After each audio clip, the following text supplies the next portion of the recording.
Dostlar assalomu. Yine ustamız Alisherhan boshchiligida komandasi bilan suv tushib ketdilar.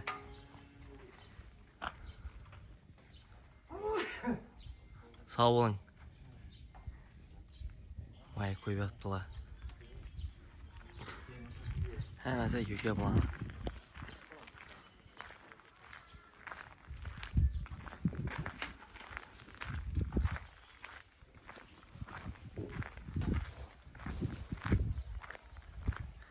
Polun üzerine nölden diklep